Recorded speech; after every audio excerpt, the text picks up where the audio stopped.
and I think it's episode 4 or 5. And when you're having fun, you kind of lose track, but it's okay. It's all good. So thanks for letting me have the week off last week. Had a great time. I went on vacation with my family to Ocean City, New Jersey, and being a chef, I like to see what the food's like anywhere I go because food is very regional. And I like to see what's big in that state. And I haven't vacationed in New Jersey in probably 35, 40 years. So it's been a long time. A lot hasn't changed, but some things have. Just to give you a COVID update, there was no dining inside in New Jersey whatsoever. All dining in restaurants was outside. So if you went out to eat, and we did 2 times, you kind of had to manage the seagulls on your own. But that's what kind of made it fun too. But I am going to do some New Jersey food-based type dishes today. So, and I'm actually going to start in reverse today. I'm going to do dessert first because the sauce has to kind of cool down. And then I'm going to go to a salad, and then I'm going to do 3 flounder dishes. We actually had the opportunity to go fishing in the inlet, and we caught a bunch of flounder that we couldn't keep, but it made me think flounder is kind of a underutilized fish with a lot of people. So we're going to do some presentations with that. So we're going to start over here at the stove. And what I have here is something that I've been actually working on all morning. This is a peach syrup. So it's actually, these are the peels and the pits. And I took that and I added some water and some sugar and some cinnamon, and I boiled it down and I reduced it. So it's a very flavorful peach syrup. And then these are the peaches that I peeled. And a lot of times when you get peaches at the farmer's market, whatever, wherever you buy them, they kind of sit and within a couple of days they get soft. And a lot of people go, oh, they're no good. You know what? You can do something with them. And this is one of the things that you can do with them. Save the peeling, save what everybody else throws away, make a syrup. One of the things I did to add a little bit more peach flavor to this is I added a little bit of peach brandy. You don't have to, but it's something I did. Oh, and one last secret, just a little bit of vanilla extract. So I'm gonna get some butter kind of hot because it needs to be butter. I'm just gonna warm this up. And I just wanna kind of get that cooking a little bit. I don't want the peaches to be too soft.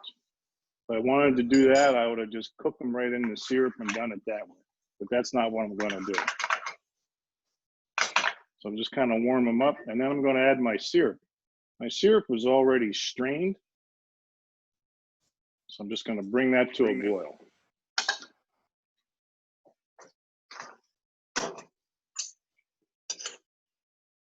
And we're just going to let that cook just a little bit. And the butter's going to give it a little more richness and a little shine.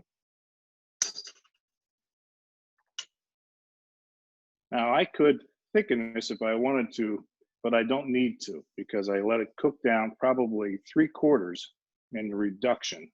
So it's very syrupy and very flavorful. And right now at this point, you could serve this over ice cream, baked oatmeal, any kind of thing that you would serve something like this with, pancakes, French toast. I'm going to just turn it off. And I got everything up to temp, and I'm going to let it cool down. And at the end of our session, we're going to build like a little parfait with it. But it smells delicious. It looks delicious. The peaches are not overcooked. They'll actually kind of steep in there so that they'll get a good tenderness. And I picked peaches that were just about before they were ready to eat. They weren't hard, they weren't soft, they were just right. So, but if they were a little soft, it would be okay. Okay. That smells good. Oh, one other thing you can do with this, peach shortcake. This is actually how I learned how to do this. I worked at a restaurant back in the mid-70s, and the gentleman that ran the restaurant was from the South. And we got a bunch of peaches in, and we peeled them and put all the pits in a pot with 2 big scoops of sugar and let it cook down. And then our baker made shortcake, and we added fresh peaches to the syrup, and people loved it. So we're gonna let that cool down. Next for our salad. So If you know anything about New Jersey food, especially produce, corn, tomatoes, blueberries. They also are kind of known for peaches too, Eastern peaches. So this is a corn, tomato, blueberry feta salad. So we had the privilege of going to a farmer's market, and I want you to know how lucky we are in our area to have the Broad Street Market and the West Shore Farmers Market and Lebanon, and even the open air at the farm show, because we have access to all the Pennsylvania products that we want to have our fingertips at. In Ocean City, there was a 1 day a week thing on Wednesday from 8 to 1 where vendors brought their stuff in. The locals knew about it, but the tourists didn't. And we managed to find out about it, so we went to see it. And I have some products here from that. But peaches were a big thing. Peach cider, like we make apple cider, was something that everybody sold there, and it looked delicious. I brought a bottle home. So I have some corn. More blueberries are harvested in New Jersey than any other state, so they're known for it. So this is a cup of New Jersey blueberries. I took my corn, not to get off track, and I grilled it. If you don't like grilled corn, it's okay, but this is fresh corn. If you don't have access to fresh corn, you need to use frozen. That's fine too, because frozen's already kind of bland, you just thaw it out. And if you don't want to grill it and you'd rather roast it, spread it on a sheet tray, spray it down with a little bit of food release spray, throw it underneath your broiler. It'll toast off. You'll get a roasted corn flavor, whatever, however you like. That's how you make it. I liked it this way because I thought it added another taste. Blueberries. And these are Roma tomatoes. And what I did was I peeled them and seeded them. And I'm going to show you how I did that. In our world, the culinary world, is called tomato concassé. But you know, the skins are not digestible. And if you ever want to cook with them, it's the best way to do it. So this is just 1 cup of Roma tomatoes, peeled and seeded. This is a half a cup of feta cheese. And you can use goat cheese if you don't like feta. And we're just going to toss that. That looks good. And I have here some olive oil and some white wine vinegar. You can use white balsamic, you can use champagne vinegar, whatever you like. And then just some salt and pepper. And this is to taste however you like it. And we want to toss it. Not too much salt, because why? Feta has a lot of salt in it. And we're almost done. Our last ingredient is basil. So one of the things I did manage to get at the farmer's market was a basil pot. And this was, they had a plant stand there. And a gentleman said, oh, you're buying one that needs trimmed. So he'd explained to me the best way to trim it. So I wanted to kind of do that. And his recommendations, if you have a basil plant, no more than 3 hours of sun a day. And put water where the pot has a pan of water underneath. He said it'll drink as much as it needs. So this one is actually inside because it's crazy hot right now. So I'm just going to sit that off to the side. But my goal is to try to get as much yield out of that as I can. I'm going to save a couple sprigs. And I know we've done this in class before, but this is going to be a chiffonade. Boy, does that smell good. I want about a 1/4 cup of fresh basil, and I want to be able to garnish too with some fresh basil. So I'm going to stack those up and roll them. And just cut it thin. No stems, just the leaves. And to do it fresh right before you do it is the best way to do it.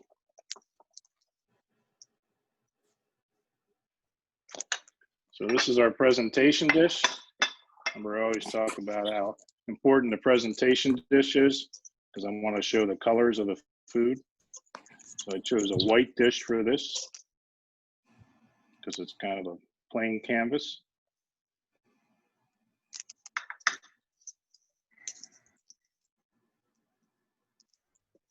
And this would be a great side dish with any of our flounder dishes that we're doing today.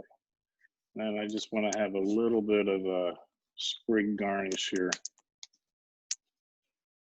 just off to the side. That looks delicious. This was an online recipe. This is actually not my recipe, but I liked it. I did adapt it. I added the tomatoes to it. So it kind of is my recipe a little bit, in the sense that I made it a little bit better. So, all right, so on to the fish. Our first kind of fish we're gonna do, it's actually all flounder. And I just wanna kind of go over this with you. We were catching a lot of flounder in the inlet, and it was exciting. They don't put up with too big of a fight, but they're bottom feeders. You know, they live on the bottom because they're flatfish. The traditional pan frying, how I was always taught to do it, is to take your fish, soak them in a little bit of milk, and then put it into seasoned flour. And you can do this with any kind of game fish, trout, bass, and it gives you a nice crunchy coating. Don't drink the milk after you're done. So we're gonna just toss this a little bit just to get it coated. And we just wanna make sure that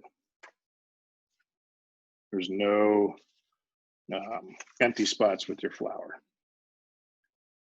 All right, just like that, real simple. And you can see this is very thin, so it's not gonna take long to cook. All right. So real quick, I'm gonna bring this over.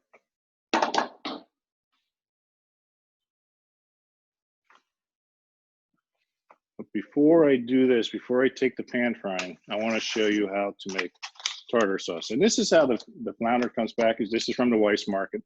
It's called wild caught flounder. It's very thin.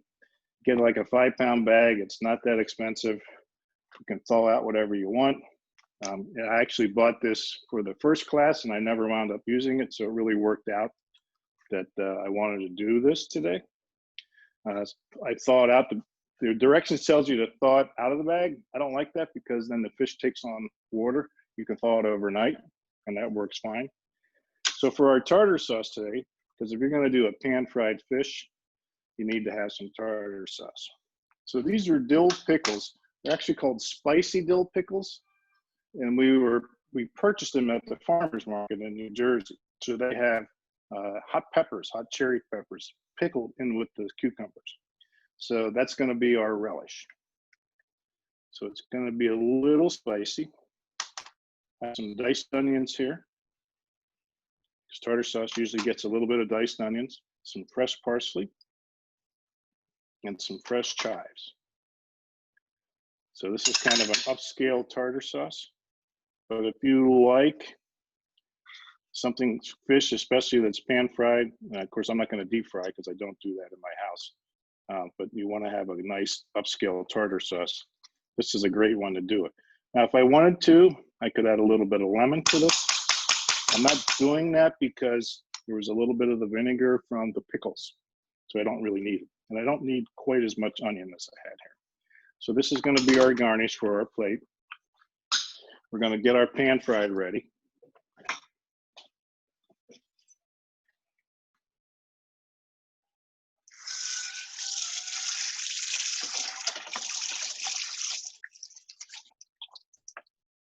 I only have 2 good non-stick pans, so I have to clean in between.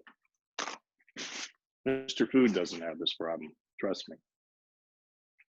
All right, we want a good non-stick pan. So for pan frying, I'm going to use a little bit of oil. So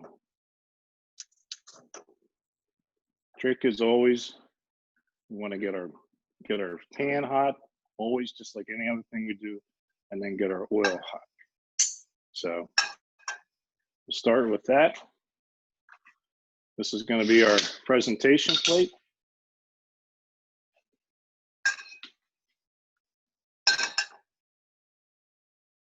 All right, we're starting to get hot. Just a little bit of oil. We don't need a whole lot. We just need enough that they don't stick together.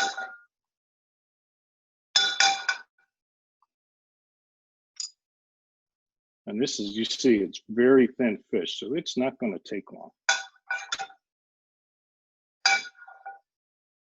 And this would be a great method too. I'm actually serving this as an entree, but if you wanted to do fish tacos, this would be a great way to make your flounder for fish tacos. Same thing, same theory.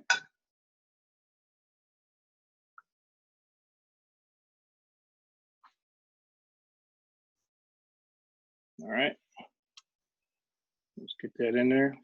We're going to save this flounder or flour because we're going to need it for our next dish. So Tessa, if you can watch that while I wash my hands.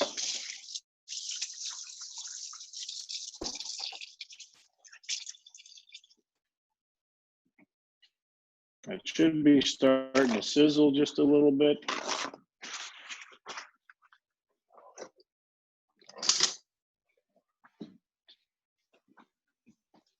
Like I said, you see, it doesn't take long. Actually, I'm going to spin this around.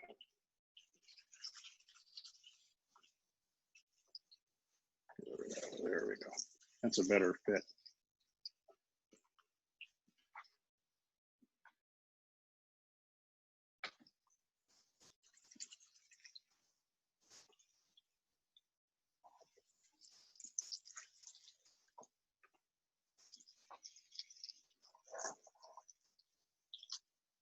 All right.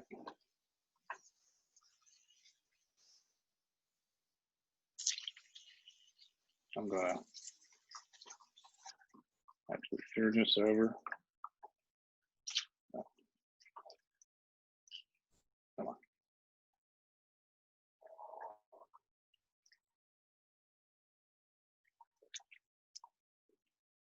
You can see it's very delicate. I'm going to get a pair of gloves on.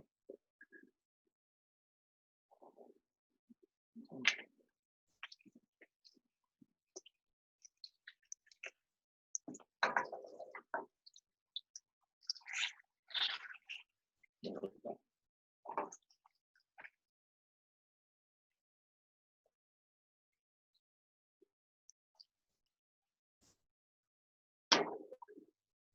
All right, and I'm going to let that go so I can get some good color. So I failed to do this because I wasn't thinking, and I know better than this. But when you fry fish, it's always bone side down first, not skin side. And I actually made the mistake of going the other direction. So bone side is what you'll see is what this is. Skin side has a little gray in it, all right? Because your presentation side should always be your bone side.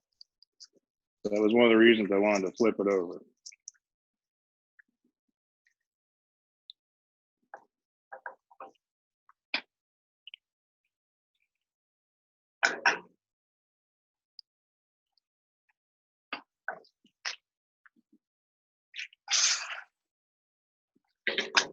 Trying to save my floors. All right, so now we got a nice crunch on our bone side. All right, and that's just about done. You see, it doesn't take long. It gets a little flaky, but that would be perfect for like a fish taco. All right, because how delicate it is.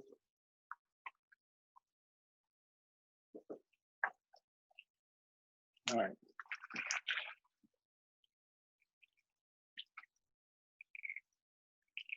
I'm just gonna lay this out. This is why I don't like cooking at home. Okay.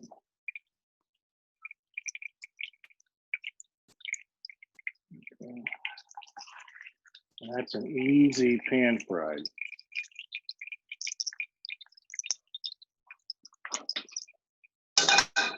Now what I want to do is garnish it with a little bit of our tartar sauce off to the side. And then just some fresh parsley.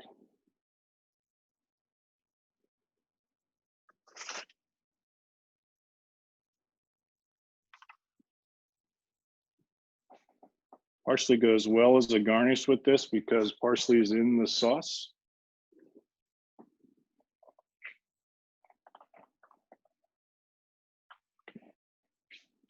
All right.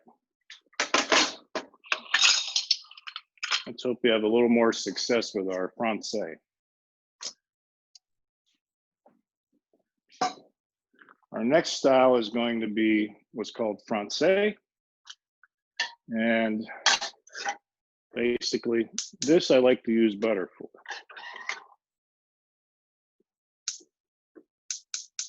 Come on.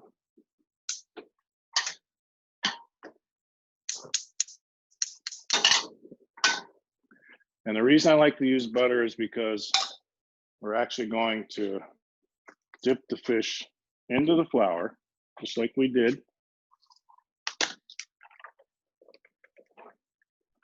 With the pan fried, we're never going to go directly into eggs and just beaten eggs. So it's actually just an egg batter. So that's what I have here. Just pure eggs. I don't need to season it because I season the flour. And these are farmers market eggs. They're a little richer. And make sure they're well beaten.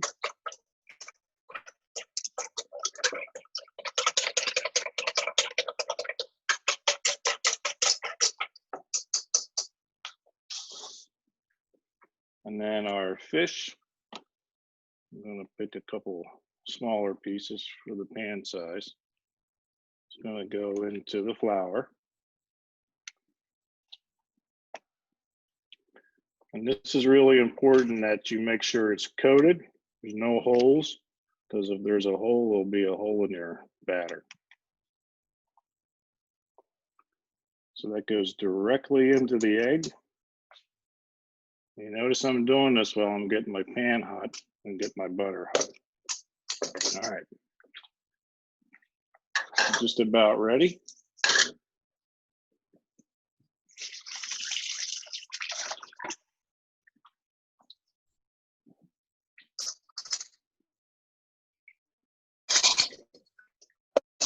And I want to use tongs if I can, now that I know my butter is hot.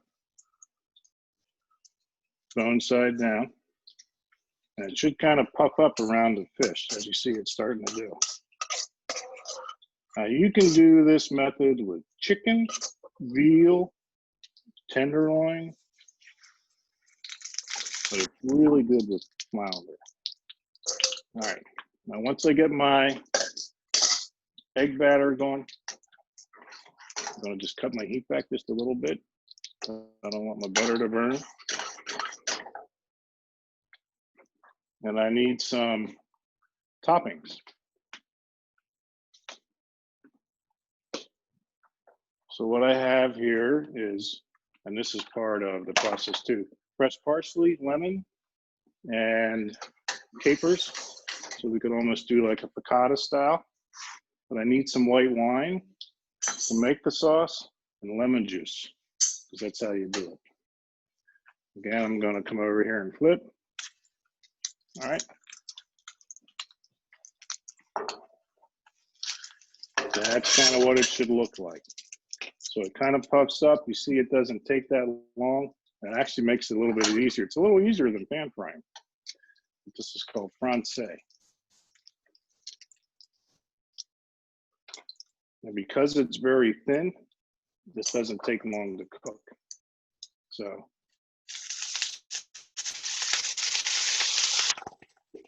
piece of lemon, a little bit of white wine. And that's just white cooking wine. Ah, yes. You get that traditional white wine lemon smell. Very easy. And this dish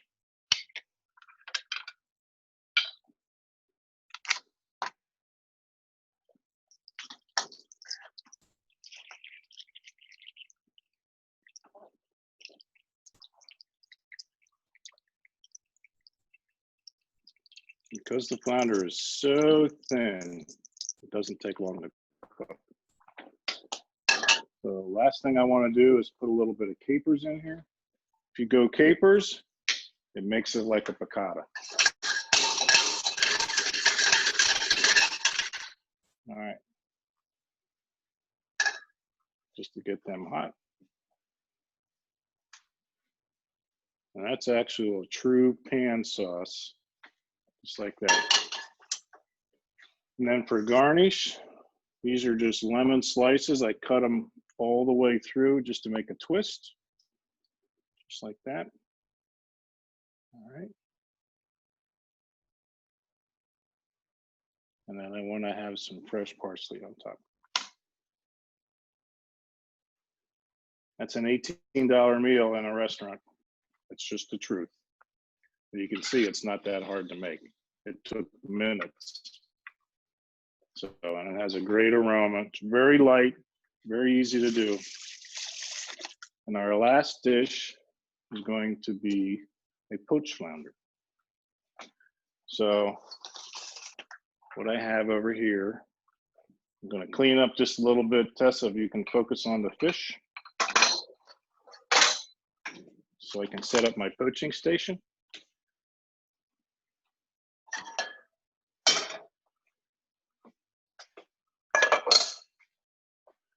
All right. There we go.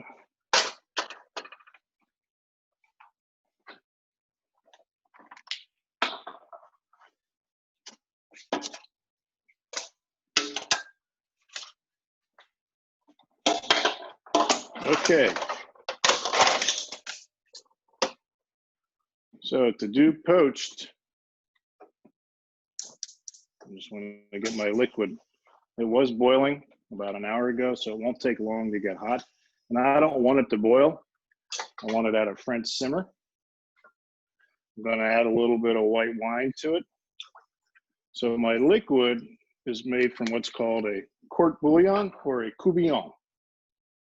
And all that is I took lemon, celery, you can use leeks, onions, peppercorn, bay leaf. It's basically a neutral poaching liquid, a poaching stock, and it's meant to use mostly with fish, but it's better than just poaching it in water. Fish stock is kind of hard to get unless you have a lot of fish bones. So once I get this somewhat hot, and what we're going to do is we're actually going to kind of roll this. So you don't put it in flat because it's kind of hard to deal with. So we're going to roll it and set it into our liquid. Okay. And it won't take long because it's very thin. Now you could do a lot of different things with this. You could, and we're actually going to do a couple different things. This is going to be our presentation plate. I have some fresh chopped spinach there. And this was an example. I talked about the tomato earlier. So all I did with this was I cored it, and then I cut an X in the bottom. I have Tessa back in the corner here. And you drop it into boiling water for 30 seconds, but the skin just comes right off. And I don't want the skin on a dish like this, right? Skin is not digestible. So it's that easy. That's how easy it is. And then what I'm going to do is I'm going to dice this and use it as a garnish. Okay. So that's how you do that. And what I did was, like I said, I dropped it in an ice bath, and basically it was ready to go. I'm just going to grab a real quick cutting board here. And our liquid's almost ready. Like I said, I don't want it boiling, but I want it hot. And the liquid has to be enough that it covers the product. So You could, if you wanted to, toothpick this, if you wanted to. I'm going to be daring today and not toothpicking. Okay. So this has a different kind of smell. It should be kind of acidulous, meaning it should have some acid from the wine and the lemon. It helps with the process. Again, I'm going to roll it and just drop it in there.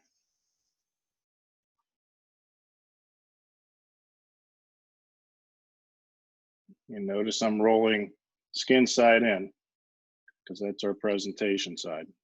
We want to make sure we have the bone side out.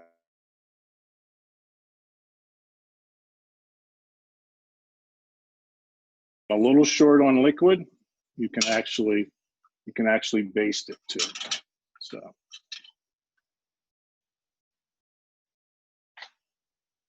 which is what we're going to do. We're just going to baste it. This doesn't take long.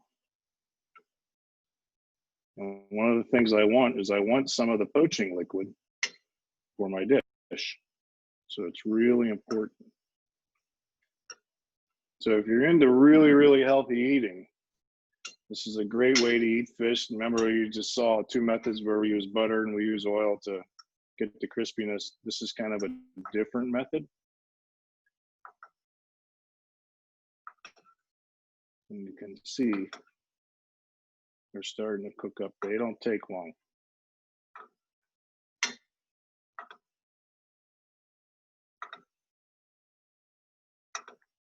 But because it's so delicate,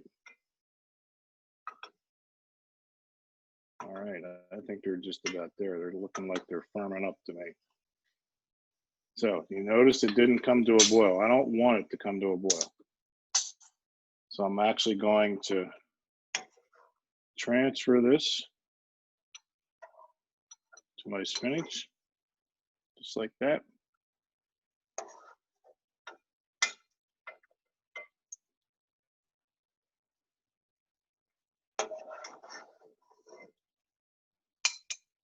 And then I'm going to make my sauce with the stock.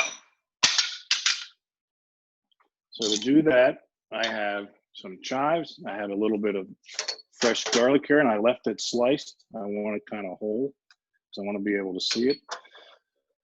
I have some leaf thyme. Okay. Smells good. So now we actually are going to bring that to a boil. And then what I'm going to do here, now that's the tomato. And all I'm doing is I'm going to take and scoop some of the seeds out. I don't want the seeds. Just like that. And then I'm going to dice it. And that's going to go in my sauce.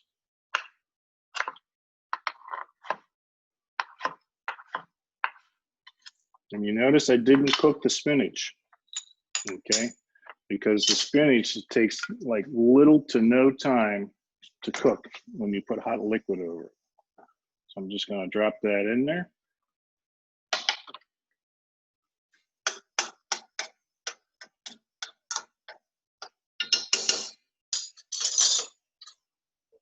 I'm going to put some of my garnish on top of my fish, because I want to be able to do that. Now, if I cook these tomatoes a long time, they get kind of mushy. I don't want mushy. I want an aromatic broth. Okay, just like so. And then what I'm going to do is I'm going to ladle my stock right over top of it. Just like that. It smells delicious. Okay, very light, very healthy.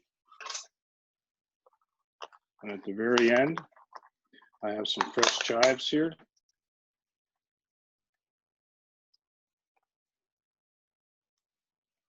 Just going to do a crisscross of some fresh chives. And there you go. Very simple. Now, if you're adventurous, you could put clams in here. You could put Shrimp, if you want to have a little bit more of a crustacean flavor, like little neck clams, they would go in there and they would cook about the same amount of time as your flounder does. There's a French dish called bouillabaisse, which is made very similar to this type of method. And it has clams, mussels, it usually has some type of white fish such as this, lobster, and everything's cooked together. It's almost like a seafood stew. So there we go. 3 different methods of flounder, a blueberry tomato roasted corn salad, and I forgot about our grand finale. So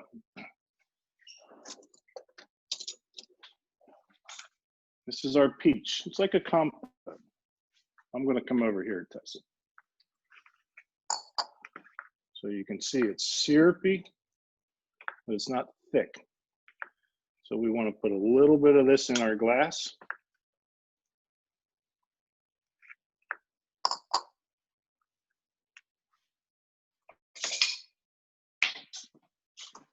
And then I have some of the best vanilla ice cream in the world, which is, I'm not allowed to say it, but it's really, really good. And it's their vanilla bean. We're just going to put a little bit of that in there. Now we're going to put a little bit more on top.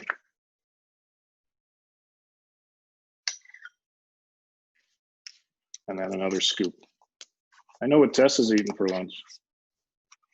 She's shaking her head.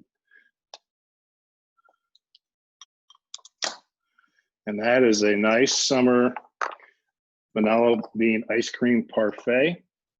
Now, if you had some fresh mint here, you could put some of that on. If you had some fresh red raspberries, they would also go in there, almost like a peach melba.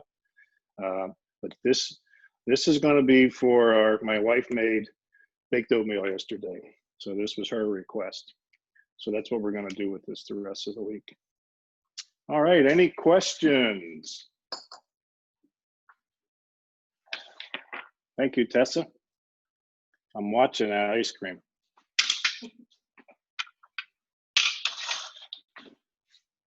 Hi, everybody.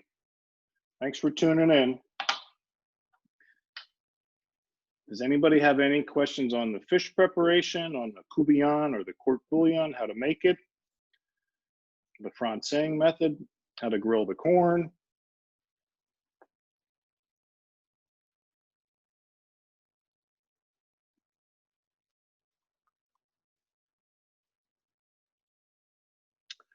Okay, some other suggestions. If you don't like flounder, I picked flounder because I had it here and we went flounder fishing in New Jersey.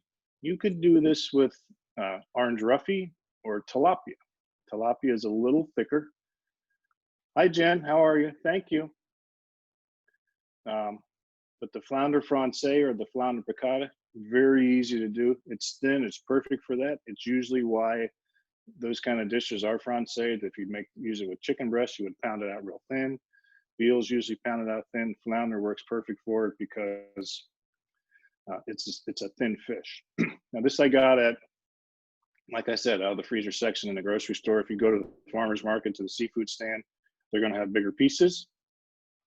So you're going to want to maybe even cut them down a little bit. Maybe do them in pieces or just one piece.